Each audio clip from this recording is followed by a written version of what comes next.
जी अस्सलाम वालेकुम। आज हम डिस्कशन करेंगे चिराग सीमेंट कंपनी लिमिटेड की। फ़रहान खालिद साहब हैं, उन्होंने मेरी वीडियो के नीचे कमेंट किया कि जी उन्होंने तकरीबन 3000 शेयर्स ख़रीदे हुए हैं चिराग सीमेंट के और काफ़ी ऊपर प्राइस पे ख़रीदे हुए हैं। तो वो मुझे कह रहे हैं कि मैं चिराग सीमेंट का रिव्यू कर लूँ। तो चले आज हम डिस्कशन करेंगे चिराग सीमेंट की और हम 3 सवालों के जवाब जो है वो तलाश करने की कोशिश करेंगे। नंबर 1 ये कि क्या चिराग सीमेंट जो है वो अच्छी कंपनी है, क्या कंपनी जो है वो परफॉर्म कर रही है, उसकी अर्निंग्स कैसी हैं, उसकी फाइनेंशियल हेल्थ जो है वो कैसी है, क्या ये ऐसी कंपनी है जिसमें हमको इन्वेस्ट करना चाहिए या ट्रेड करना चाहिए। ठीक है, तो पहला तो क्वेश्चन हमारा ये होगा। ठीक है, जब हम इस सवाल का जवाब तलाश कर लेंगे तो फिर हम आएंगे अपने दूसरे सवाल की तरफ, और वो ये है कि अगर इस कंपनी को मैंने बाय करना है, इस कंपनी के शेयर को मैंने बाय करना है तो किस प्राइस पे मुझे बाय करना चाहिए, शॉर्ट टर्म टारगेट क्या होगा। ठीक है, यानी अगर आप ट्रेडिंग कर रहे हैं तो शॉर्ट टर्म टारगेट क्या होगा, और अगर आप इसमें इन्वेस्टमेंट करना चाह रहे हैं तो लॉन्ग टर्म टारगेट क्या हो सकता है। ठीक हो गया। जब हम इस सवाल का जवाब तलाश कर लेंगे तो फिर हम आएंगे अपने तीसरे सवाल की तरफ, और वो ये है कि ये स्टॉक क्या अंडर वैल्यूड है या ओवर वैल्यूड है, और अगर ये अंडर वैल्यूड है तो कितनी अमाउंट से अंडर वैल्यूड है, इसकी इंट्रिंसिक वैल्यू कितनी है। तो हम कंप्लीट डिस्कशन करेंगे चिराग सीमेंट के हवाले से। हम अपनी डिस्कशन को शुरू करते हैं, लेकिन उससे पहले अभी से आप मेरी वीडियो को लाइक कर दें, और जिन्होंने मेरे चैनल को अभी तक सब्सक्राइब नहीं किया हुआ वो सब्सक्राइब लाजमी कर दें, ताकि जब भी मैं नई वीडियो अपलोड करूं आपको इसका नोटिफिकेशन जो है मिलता रहे। तो चलिए हम अपनी डिस्कशन को शुरू करते हैं। जो हमारा पहला सवाल है कि चिराग सीमेंट कैसी कंपनी है, इसकी फाइनेंशियल परफॉर्मेंस कैसी है, इसको हम पहले जानने की कोशिश करते हैं। देखें, चिराग सीमेंट की अगर हम बात करें तो इस वक्त ये स्टॉक 106 रुपये का है, तकरीबन 106.6 रुपये का है, और ये पिछले 1 साल की लोएस्ट प्राइस पे ये ट्रेड हो रहा है। ठीक है, दूसरी चीज़ अगर हम इसकी अर्निंग्स की बात करें तो ओवरऑल ये कंपनी जो है 2014 से लेकर 2021 तक इस कंपनी ने अर्निंग्स दिखाई हैं। हर साल अर्निंग पर शेयर जो है उसमें इजाफा भी हुआ है, लेकिन 2020 में इस कंपनी को लॉस हुआ था। लॉस पर शेयर था तकरीबन 9.74 रुपीज़। ठीक है, लेकिन उसके बाद अगर हम 2021 में देखते हैं तो 2021 में कंपनी दोबारा जो है वो लॉस से रिकवरी की और अर्निंग्स में दोबारा चली गई, दोबारा प्रॉफिटेबिलिटी में चली गई, और 2021 में इसकी अर्निंग पर शेयर थी 16.5। सीमेंट सेक्टर की कंपनी है, तो अगर आप किसी भी बड़ी कंपनी को देखेंगे 2020 में, उसके आप फाइनेंशियल रिजल्ट्स देखेंगे तो आपको पता लगेगा तकरीबन हर कंपनी ही, हर सीमेंट वाली कंपनी ने 2020 में लॉस दिखाया है, और अगर लॉस नहीं दिखाया तो कम से कम उसके जो प्रॉफिटेबिलिटी है उसमें बहुत ज़्यादा कमी जो है वो हुई थी, और उसका जो बड़ी वजह है वो एक कोविड भी थी। नंबर 2 जो कोल की प्राइसेस थी, ये क्योंकि कोल जो है वो रॉ मटेरियल होता है, और कोल की प्राइसेस में इजाफा जो है एक बड़ी वजह जो थी, जिसकी वजह से ओवरऑल सीमेंट सेक्टर में जो कंपनीज़ हैं उनकी प्रॉफिटेबिलिटी में कमी आई थी। लेकिन 2021 में दोबारा जो है वो सीमेंट सेक्टर जो है उसमें उसका रिवाइवल नज़र आया है, और हर कंपनी जो है वो परफॉर्म करती हुई दिखाई दे रही है, और यही आप देख सकते हैं चिराग सीमेंट में कि 2021 में कंपनी ने अच्छी जो है वो प्रॉफिटेबिलिटी दिखाई है। अगर आप प्राइस टू अर्निंग रेशो की बात करें तो इस वक्त इसकी प्राइस टू अर्निंग रेशो जो है वो 4.64 है, जो कि बड़ी अच्छी है। प्राइस टू बुक वैल्यू की अगर हम बात करें तो इस कंपनी की इस वक्त प्राइस टू बुक वैल्यू 1.03 है, बहुत अच्छी है। अच्छा, बुक वैल्यू की इस वक्त बात करें तो इसकी बुक वैल्यू इस वक्त 85.55 है, और 2018 से लेकर 2022 तक अगर हम देखें तो इसकी बुक वैल्यू में हर साल इजाफा ही होता जा रहा है, जो कि एक अच्छी बात है।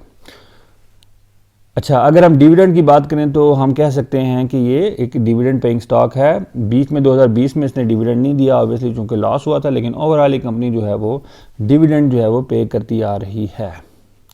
अच्छा, अगर हम बात करें इसके कैश फ्लो पर शेयर की तो कैश फ्लो पर शेयर तकरीबन 0.64 है।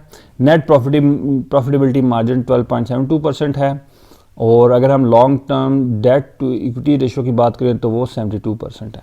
ठीक है, तो 72% का मतलब है कि वेल विद इन लिमिट है। तो ओवरऑल अगर हम एक इस कंपनी की जो फाइनेंशियल परफॉर्मेंस है वो देखते हैं तो हमें नज़र आता है कि कंपनी जो है वो परफॉर्म कर रही है, इसकी फाइनेंशियल हेल्थ जो है वो अच्छी है, स्टेबल कंपनी है, अच्छे सेक्टर में ऑपरेट कर रही है, और ओवरऑल ऐसा कोई जो होता है ना कि ऐसे सेक्टर में ऑपरेट कर रही है जिसको इस वक्त कोई थ्रेट है, वो ऐसा कुछ थ्रेट जो है वो नज़र नहीं आ रहा। तो कंपनी अच्छी है, इसमें ये ऐसी कंपनी है जिसमें आप इन्वेस्टमेंट या ट्रेडिंग करना जो है ना पसंद करेंगे। तो हमें पहले सवाल का जवाब मिल गया कि कंपनी कैसी है, कंपनी जो है, कंपनी की माली हालत जो है वो अच्छी है। अब हम आते हैं अपने दूसरे सवाल की तरफ कि क्या इस कंपनी को इस वक्त बाय करना चाहिए, और अगर करना चाहिए तो हमें किस प्राइस पे बाय करना चाहिए। अब देखें, ये मैंने आपके सामने इसका टेक्निकल चार्ट जो है ओपन किया हुआ है, ये वीकली चार्ट है। अब हम ज़रा इसके चार्ट को थोड़ा सा एनालाइज कर लेते हैं। आप देखें, ये जो मैंने लाइन ड्रॉ की है आपके सामने, ये अप ट्रेंड की लाइन है, और आप देख सकते हैं, इसको मैं रेड लाइन से ड्रॉ कर देता हूँ। आप देख सकते हैं कि ये जो स्टॉक है इसने अप ट्रेंड की लाइन को ब्रेक कर दिया हुआ है और उस वक्त इससे नीचे ट्रेड हो रहा है। इसका मतलब ये है कि ओवरऑल वीकली बेसिस पे ये स्टॉक जो है अपने अप ट्रेंड को ब्रेक कर चुका हुआ है। और दूसरी चीज़ जो इसमें बड़ी क्रिटिकल है समझने वाली, ये जो मैंने आपके सामने लाइन ड्रॉ की है, ये ब्लू लाइन मैंने आपके सामने ड्रॉ की है, ये ब्लू लाइन जो है ये इसकी स्ट्रॉन्ग वीकली सपोर्ट है। 106 रुपये के करीब करीब इसकी एक स्ट्रॉन्ग वीकली सपोर्ट है, और इस वक्त स्टॉक अपनी स्ट्रॉन्ग वीकली सपोर्ट के करीब जो है वो खड़ा हुआ है, और हमें एक बहुत अच्छी अपॉर्चुनिटी दे रहा है कि इस वक्त इसको अगर बाय कर लिया जाए तो शॉर्ट टर्म में हमें अच्छा रिटर्न दे सकता है। शॉर्ट टर्म में ये स्टॉक तकरीबन 116 रुपये तक जा सकता है। तो अगर टेक्निकल बेसिस पे अगर इसको 106 के करीब ख़रीद लिया जाए तो शॉर्ट टर्म में ये 116 तक जा सकता है, जो कि इसकी एक स्ट्रॉन्ग रेजिस्टेंस है 116 पे। तो शॉर्ट टर्म में इसको 106 के करीब करीब बाय किया जा सकता है for the short term target price of 116। ठीक हो गया।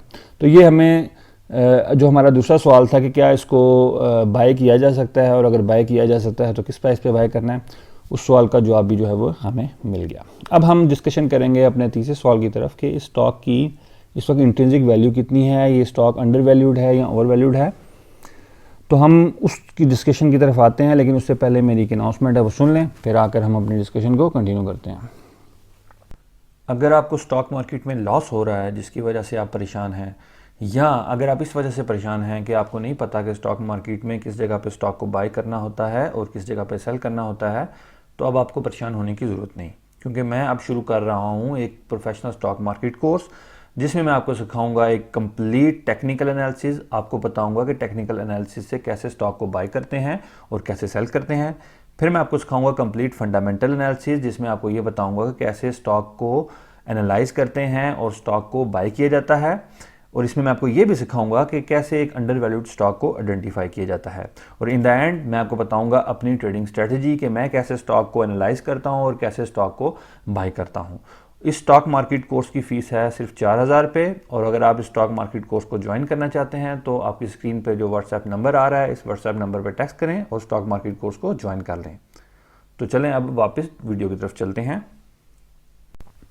अच्छा, अगर हम बात करें इंट्रिंसिक वैल्यू की चिराग सीमेंट कंपनी लिमिटेड की, तो जो मैंने इसकी इंट्रिंसिक वैल्यू कैलकुलेट की है यूजिंग डिविडेंड वैल्यूएशन मेथड, तो वो तकरीबन 180 आती है। इस वक्त ये स्टॉक 106 रुपये का है।